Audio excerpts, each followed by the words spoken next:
आज Doubtnut app download करें। Doubtnut पर अपने सभी गणित, रसायन विज्ञान, भौतिक विज्ञान और जीव विज्ञान के डाउट्स का करो सफाया। बस प्रश्न की फोटो खींचो, एक ही प्रश्न को क्रॉप करो और तुरंत वीडियो सोल्यूशन पाओ। अभी डाउनलोड करें। तो प्रश्न है कि एक स्प्रिंग जिसका बल नियतांक है k से लटके द्रव्यमान का आवर्तकाल t है।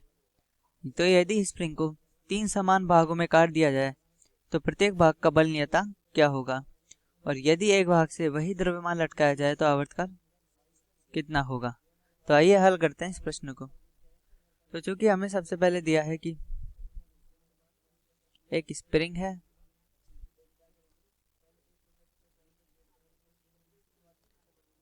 इस पूरे स्प्रिंग का बल नियतांक हमें के दिया गया है। अब इस स्प्रिंग को 3 भागों में काट दिया गया है। इनके हम जो बल नियतांक है k1, k2 व k3 अलग अलग लिख सकते हैं।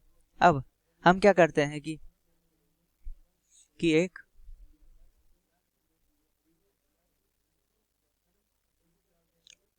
इस प्रकार से एक सतह है जिस पर हम m द्रव्यमान के स्पिन को दोलन कर रहे हैं तथा इसका स्प्रिंग नियतांक k है।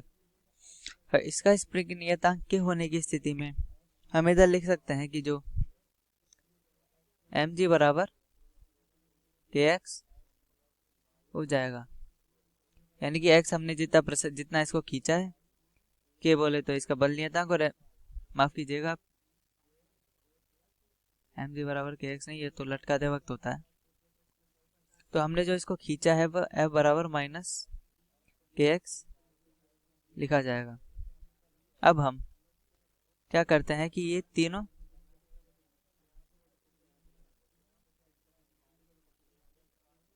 यानी कि इधर k1 लिखते हैं, इधर k2 लिखते हैं और इधर k3 लिखते हैं।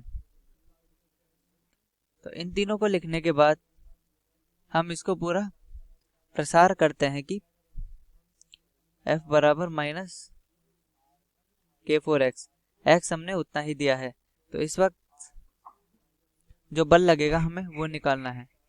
तो चूंकि यदि हम इधर ध्यान से देखें, माफ कीजिएगा मैंने थोड़ा गलत लिख दिया, हमने इनिशियली इतना ही प्रसार दे रहे हैं कि जितना इसमें x को हमने खींचा हम उतना ही इसको खींच रहे हैं।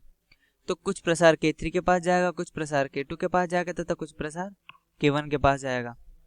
तो इन तीनों के पास जो प्रसार जाएंगे तो हम लिख सकते हैं कि इस बिंदु पर जो f2 का मान लिखेंगे वो लिखेंगे k3x1, और इस बिंदु पर जो मान लिखेंगे हम लिखेंगे k3x1 बराबर k2x2, और इस पे जो लिखेंगे वो लिखेंगे k1x3 बराबर k2x2।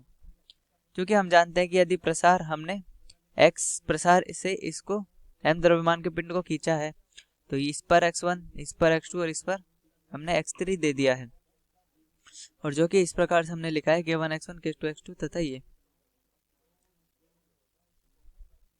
तो चूंकि हम जानते हैं कि जो x बराबर होता है x1 plus x2 plus x3 होगा, क्योंकि हमने प्रसार उतना ही दिया है जितना हम देना चाहते हैं। तो x बराबर हम यहाँ से भी लिख सकते हैं कि f1 बराबर k माइनस का, इधर से हम x1 लिखेंगे f बटा k3 माइनस का, x2 को हम लिखेंगे इधर से k3x1 बटा k2, और x3 को हम इधर से लिखेंगे k2x बटा k2x2 बटा k1। ठीक है, ये ध्यान से देखना, ये थोड़ा सा डिफिकल्ट हो सकता है समझने में, लेकिन हमने यह किया है कि इस वाले स्प्रिंग के लिए तो हमने इस बिंदु पर बल लिखा जो कि f बराबर kx लिखा जाता है। मैं इसको भी f2 मिटा देता हूँ क्योंकि हमें बल तो उतना ही लगाना है और उतना ही प्रसार करना है। तो हमने अलग अलग बिंदुओं पर, क्योंकि इधर अब 3 अलग अलग स्प्रिंग है, तो हमने इधर अलग अलग बिंदुओं पर इन तीनों पर x1, x2 और x3 प्रसार मानकर इस प्रकार हमने बल लिखे है कि जो x1 होगा वो तो माइनस k3x1, इस स्प्रिंग के लिए x3 प्रसार हो जाएगा, माफ कीजिएगा मैं x3 x2 x1, इस स्प्रिंग के लिए x1 प्रसार हो जाएगा, इसके लिए x2 प्रसार हो जाएगा और इसके लिए x3 प्रसार हो जाएगा। तो हमने सभी जगह के इस प्रकार से बल बराबर किए हैं। तो इसको लिखा जाएगा माइनस f बटा k बराबर माइनस f बटा k3 k3x को हम लिख सकते हैं इधर से k3x1 को f के माइनस f बटा k2, और k2x2 को हम इधर से लिख सकते हैं k3x1, और k3x1 को लिखते हैं माइनस f बटा k3। तो माइनस f को सब जगह से कैंसिल आउट करने पर हम पाते हैं 1/k बराबर 1/k1 plus 1/k2 plus 1/k3। तो यदि हम एक स्प्रिंग को कितनी भी बार काट के उसको श्रेणी क्रम में लगाते हैं तो हम देखते हैं कि जो स्प्रिंग नियतांक है वह समांतर क्रम में इस प्रकार से जुड़ता है, 1/1 के हमें हमको जोड़ना पड़ता है। तो अब हमने देखा है कि इन सभी स्प्रिंग को 3 बराबर भागों में बांटा गया है, तो इनके स्प्रिंग नियतांक के समान होंगे, क्योंकि स्प्रिंग को बराबर भागों में काटा गया है। तो चूंकि उन सब पे प्रसार भी बराबर होगा, और अगर प्रसार बराबर है तो स्प्रिंग नियतांक भी बराबर ही आएंगे, बराबर काटा गया है तो। और चूंकि उसकी आप भी विवेचना कर मतलब आप भी निकाल सकते हो कि किस प्रकार आएगा। मैंने इधर k1 k2 और k3 लिया है और x1 x2 x3 लिया है, तो सब जगह k और x रखने पर पता चल जाएगा। तो k1 बराबर k2 बराबर k3 बराबर k, मैं kt लिख देता हूँ इसको, तो 1/k बराबर 3/kt, यानी कि kt का मान आ गया हमारे पास 3k। अतः इस स्थिति में हम कह सकते हैं कि जो स्प्रिंग नियतांक का मान है वह 3 गुना हो गया। अब हमें निकालना है कि इसके एक भाग के द्वारा जो आवर्तकाल होता है, चूंकि आवर्तकाल का जो सूत्र लिखते हैं हम वो होता है t बराबर 2π√m/k। तो एक भाग के लिए हम इसको kt लिख देंगे, तो t बराबर 2π√m, मैं इसको t1 लिख देता हूँ, यानी कि एक भाग से लटकाया गया, तो k3 के बराबर, तो 1/√3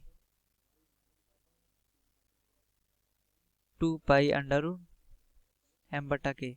तो चूंकि हम कह सकते हैं कि ये जो आवर्तकाल है वह पूरी स्प्रिंग के आवर्तकाल का बराबर होगा, तो हम कह सकते हैं कि जो आवर्तकाल का मान है वह 1/√3 गुना हो जाएगा, यानी कि आवर्तकाल कम हो जाएगा। कक्षा 6वीं से 12वीं से लेकर नीट IIT JEE वो एडवांस के लेवल तक 1 करोड़ से ज्यादा छात्रों का भरोसा। आज ही डाउनलोड करें डाउटनेट ऐप या व्हाट्सएप करें अपने सारे डाउट्स 8400 400 400 पर।